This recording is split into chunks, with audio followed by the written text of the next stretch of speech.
Okay, somebody's asking about Sahih Bukhari.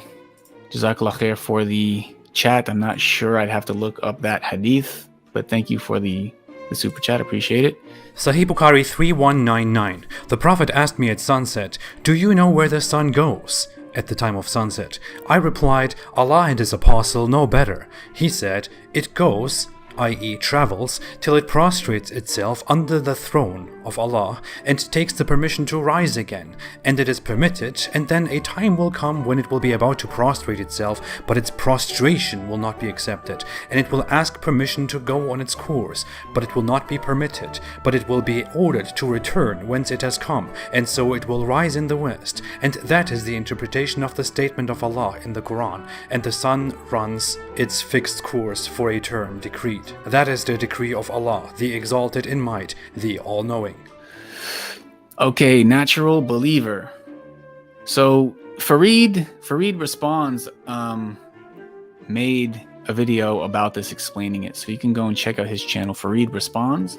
There are people who make a career out of spreading doubts about Islam, and may Allah keep us firm, never let us go astray, may Allah keep our children firm. All right, so natural believer, where did you hear about this hadith and why are you struggling with it?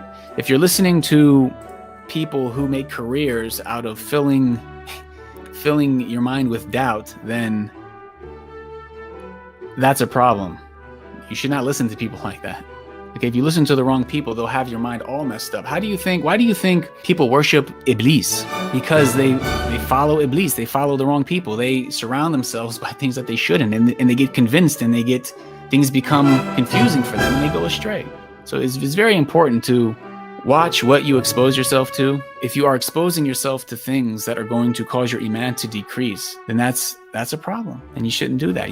You should expose yourself to things that cause your iman to increase. You should be careful who you learn from, what you expose yourself to. So when you are exposing yourselves to doubts, sitting with people who make a living, like they're literally shayateen from the human beings. They're trying so hard to confuse you, to put doubt in your head, and you're exposing yourself to that. What do you think is going to happen to your iman? We've seen this happen to Muslims, unfortunately. We've seen this happen to a lot of people. So why would you do that? Don't play with your iman. It's not something to mess around with.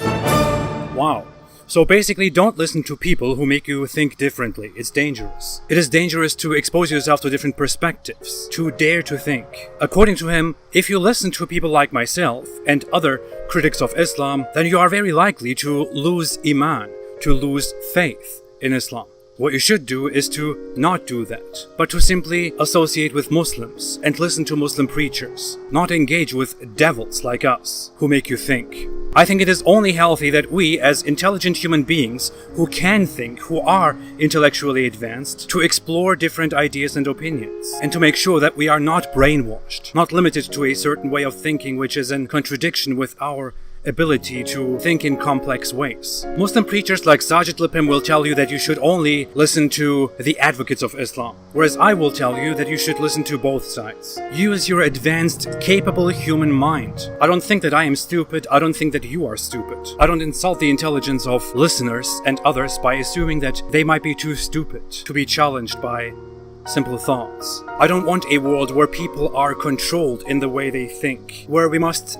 strictly limit our intake of information because we don't trust humans, because we think humans are too stupid and they should only think a specific way.